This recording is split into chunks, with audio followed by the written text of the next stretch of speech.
సముద్రాన్ని దాటి సీతను అన్వేషించడం ఎలాగో తెలియక అందరూ విషణ్ణవదులైనప్పుడు ఆ పనికి హనుమ మాత్రమే సర్వసమర్థుడని తెలియచెప్పి సముద్రోల్లంఘనకు హనుమను ప్రోత్సహించింది జాంబవంతుడే.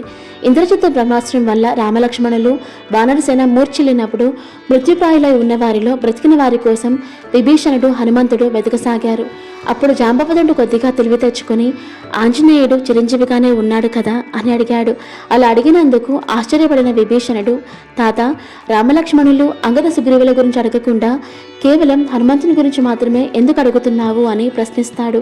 అప్పుడు జాంబవంతుడు, ఒక్క హనుమంతుడు ఉంటే చాలు, సర్వం శుభప్రదమే అంటాడు. హనుమంతునిపై ఆయనకున్న విశ్వాసం అటువంటిది.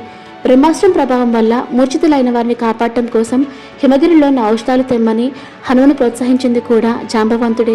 ఇక్కడ మనం గ్రహించవలసింది ఏంటంటే హనుమంతుడు వానర జాతి, జాంబవంతుడు భల్లూక జాతి అయినప్పటికీ కూడా ఆయన జాతి భేదాన్ని పెట్టుకోకుండా హనుమంతుని ప్రతిభను గుర్తించి ప్రోత్సహించాడు. అలా ప్రోత్సహించబట్టే హనుమంతుడు తన శక్తి సామర్థ్యాలని నిరూపించుకోగలిగాడు. కాబట్టి అవతలి వారిలో ఉన్న ప్రతిభకు పట్టం కట్టగలిగిన వాడే ధీమంతుడు.